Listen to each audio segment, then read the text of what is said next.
لما أخبرت الفتاة الأمير بأنها تتوقع طفله في اللحظة التالية، استدارت وقفزت مباشرة في المحيط، كل ذلك لتفوز بقلبه وتكمل انتقامها. قبل 3 سنوات عندما كانت الفتاة تخبر والدها بأنها تم قبولها في جامعة مشهورة، رأت سيارة تصدمه بقوة أمام عينيها. لكن الأمر الأكثر صدمة كان أن الفتاة اللي كانت تقود السيارة لما تخرج حتى لا تتفقد حالته. بدلا من ذلك زادت من سرعة السيارة بغضب. لحسن الحظ جاءت الفتاة أمام السيارة في الوقت المناسب وأوقفتها، لكن فعلها جعل الفتاة الغنية غاضبة. خرجت من السيارة وبدون أن تقول شيئا صفعت الفتاة وغادرت. ركضت الفتاة فورا إلى والدها لتأخذه إلى المستشفى، ولكن بحلول ذلك الوقت كان قد فارق الحياة بالفعل. لاحقا اكتشفت الفتاة من صديقتها أن من قاتل والدها كانت ابنة عائلة قوية.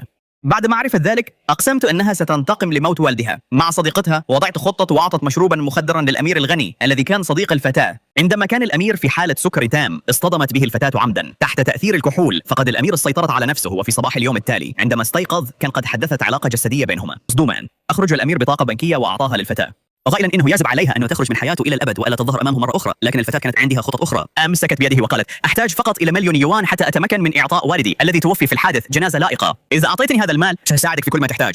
عند سماع ذلك وافق الامير واعطاها المال، لكن كان لا يزال هناك نار انتقام تشتعل في قلبها. مسحت دموعها وابتسمت ابتسامه حلوه لان كل شيء كان يسير وفقا لخطتها. الان كانت خطوتها التاليه هي الاقتراب ببطء من الامير لتصبح ضوءه الابيض، وفي النهايه تصل الى الفتاه الغنيه التي قتلت والدها. لهذا السبب اكتشفت كل هوايات الامير من صديقتها، وسرعان ما عرفت كل شيء عنه. كان يحب سباق السيارات، زي تسابقت معه. كان يستمتع بالقفز بالحبال، بس قفزت معه. تدريجيا نمت قرابتهما، لكن في يوم من الايام بينما كانا يصطادان في الغابه صوب قناص مخفي واطلق النار عليهما. دفعت الفتاه الامير بسرعه جانبا مما انقذه، لكنها اصيبت بدلا منه. لحسن الحظ نجت، لكن بعد ذلك الحادث حصلت على مكانة خاصة في قلب الأمير وقرر أن يبقيها بجانبه. كان كل شيء يسير بسلاسة حتى أخبرها الأمير في يوم من الأيام أن صديقته ستعود. عند سماع ذلك ابتسمت الفتاة لأن وقت انتقامها قد حان أخيرا. أزالت بعناية كل خصلة من شعرها من ملابس الأمير وقالت: حتى لا يبقى أي أثر عندما تعود صديقتك. الآن ماذا سيحدث بعد ذلك؟ تعرف يا جزاش يعجب هذا الفيديو. لما رأى الصبي جهاز السمع الخاص بالفتاة ملقى على الأرض فهم فورا أنها جاءت إلى حفله الموسيقي. اتضح أن الصبي والفتاة كانا يحبان بعضهما سرا، ولهذا السبب في يوم من الأيام أهدت الفتاة أيضا جهاز السمع على شكل فراشة للصبي حتى يتمكن كلاهما من سماع صوت قلب الآخر عند ارتداء هذا الجهاز الخاص. لكن عندما جمع الصبي شجاعته ليعترف بحبه للفتاة، جاءت فتاة ماكرة غيورة من حبهما وتدخلت عمدا في جهاز السمع باستخدام إشارة كهربائية. بسبب ذلك بدأ صوت حاد يشبه التيار الكهربائي يصل إلى أذن الفتاة، ولم تستطع سماع اعتراف الصبي. وفي هذه الأثناء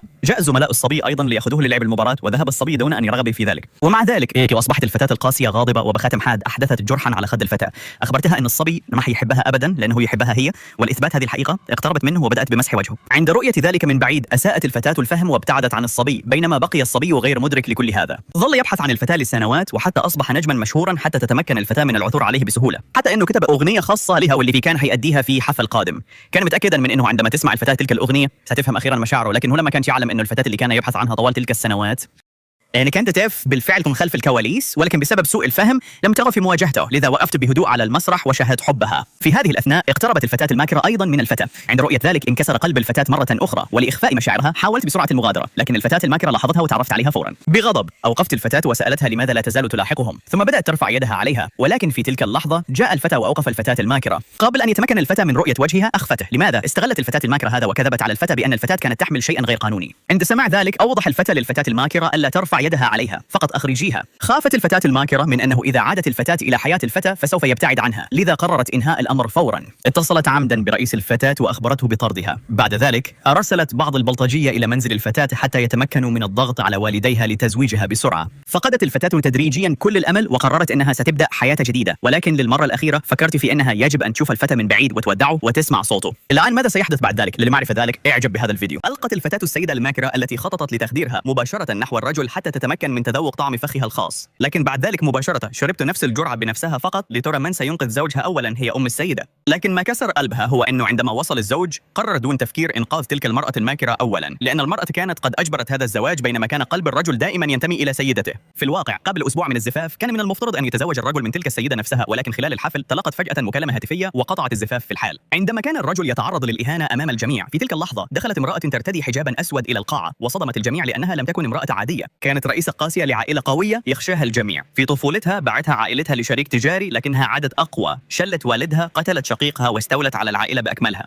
لعين هذه المرأة القاسية نفسها اللي كانت لها اتصالات سوداء وبيضاء أصرت على الزواج من الرجل اللي كان بالفعل في حب مع شخص آخر، لأن الرجل في طفولته وعدها بأنه سيتزوجها، ولكن مع مرور الوقت نسي وعده. لذلك هدده المرأة بإظهار حسابات عائلته غير القانونية، وأجبرته على توقيع اتفاقية غير عادلة كان مكتوبا فيها بوضوح أنه إذا طلقها الرجل في أي وقت فإن ثروة العائلة بأكملها ستذهب باسمها. لما يكون لدى الرجل خيار لحماية عائلته وقع الأوراق بلا حول ولا قوة، ولكن كيف يمكن لزواج قسري أن يجلب السعادة؟ في ليلة الزفاف نفسها تشاجر الاثنان، أظهرت المرأة حقها وسلطتها كما لو كانت مالكته، لكن الرجل اعتبر ذلك إهانة وما زال قلبه ينتمي إلى سيدته. لهذا السبب لم يكن يعيد البقاء في نفس غرفة النوم معها ولا حتى بالقرب منها، لذلك ذهب للنوم في القاعة، لكن المرأة كانت قد خططت لكل حاجة مسبقا باستثناء غرفة النوم لما كانت هناك سرير أو أريكة واحدة في الفيلا بأكملها، لذلك اضطر الرجل للعودة إلى غرفة النوم على مضض، لكن المرأة كانت تريد الحب الحقيقي فقط وليس هذه العلاقة القسرية. في اليوم التالي عندما أخذ الرجل زوجته إلى معرض على مضض، ظهرت تلك المرأة الماكرة مرة أخرى. في غضب أمسكت الزوجة بيد زوجها كما لو كانت تحاول حمايته من تلك المرأة المتلاعبة، لكن المرأة الماكرة بدأت تدافع عن نفسها قائلة إنها كانت عاجزة حتى يرى الزوج أنها ضحية، وهذا ما حدث. صدق الزوج كلمات المرأة الماكرة وبدأ يعتبر زوجته شريرة، لكن الزوجة كشفتها على الفور قائلة إنها كسرت الزواج من أجل حبها الأول، وحذرتها من إنه إذا تدخلت مرة أخرى أتندم. لكن مع ذلك استمر الزوج في رؤية تلك المرأة الذكية كضحية،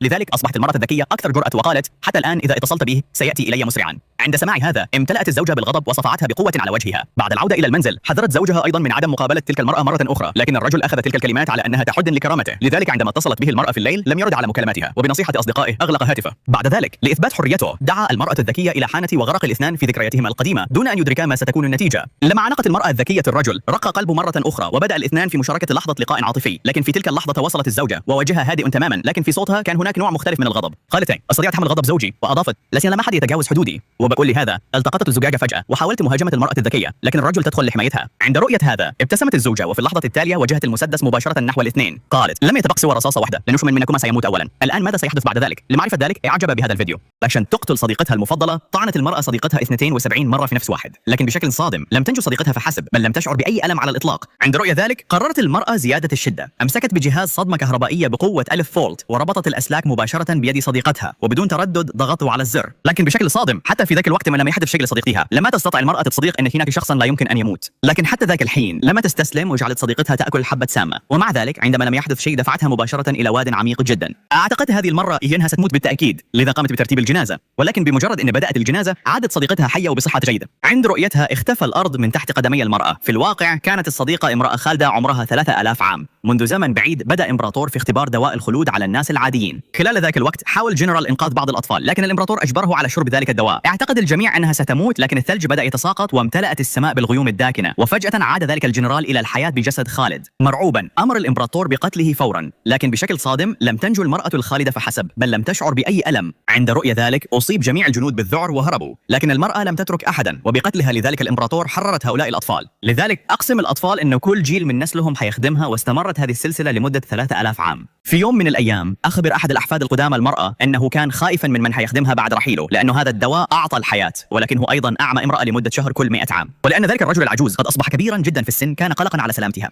لذا قررت حفيدته أن تحل محله. ركعت أمام المرأة وقالت من اليوم فصاعدا سأخدمك. استمر الوقت في المرور، ومنذ ذلك اليوم لم يفترقا أبدا. تعمقت علاقتهما أكثر من مجرد سيدة وخادمة، أصبحت صداقة حقيقية. مهما أجرت الفتاة تجارب سرية عليها كانت المرأة الخالدة دائما تسامحها، لكن في يوم من الأيام أخذت حياتهما منعطفا كبيرا. اختطف بعض الناس الفتاة للقبض على المرأة الخالدة، هددوها قائلين تعالي معنا وأخبرينا بسر الخلود أو هنقتلها، لكن الفتاة اتخذت قرارا إذا لم أكن على قيد الحياة فلا يمكن لأحد أن يهددك، لذا أخذت حياتها بيدها. عند رؤية ذلك جن جنون المرأة الخالدة من الغضب وقتلت الجميع، ثم بدمها الخاص وضعت علامة حمراء خلف أذن الفتاة وتعهدت في الحياة القادمة مهما كان الشكل اللي تتخذينه سأهددك بالتأكيد. وبهذه الطريقة مرت قرون لكنها لم تستطع العثور عليها، لكن في يوم من الأيام أخبرها شخص ما اليوم هتلتقين بتلك الفتاة. عند سماع ذلك هرعت المرأة فورا في سيارة، ولكن في الطريق تعرضت لحادث مع فتاة توصيل. ظنت المرأة أن الفتاة إذا تكون مصابة لذا أعطتها 500 يوان، لكن فتاة التوصيل بدأت تتظاهر ظهري مكسور خصري ذهب. لما يكون لدى المرأة وقت للجدال، لذا في غضبها أعطتها 100,000 يوان وغادرت، لكن بمجرد أن غادرت أخذت الفتاة المال وأعطته لصديقتها المريضة لكي تتمكن من إجراء الجراحة بينما لم تتلقى هي العلاج. في الوقت نفسه على الجانب الآخر كانت المرأة الخالدة غاضبة جدا من فتاة التوصيل لأنها اعتقدت أن خطأها هو اللي يخليها تتأخر وتفوت لقاء صديقتها، لكن هل لم تكن أن تعلم أن فتاة التوصيل كانت في الواقع صديقتها القديمة التي ولدت من جديد بوجه جديد. الآن شدر شيء دوس بعد ذلك. لمعرفة ذلك اعجب بهذا الفيديو.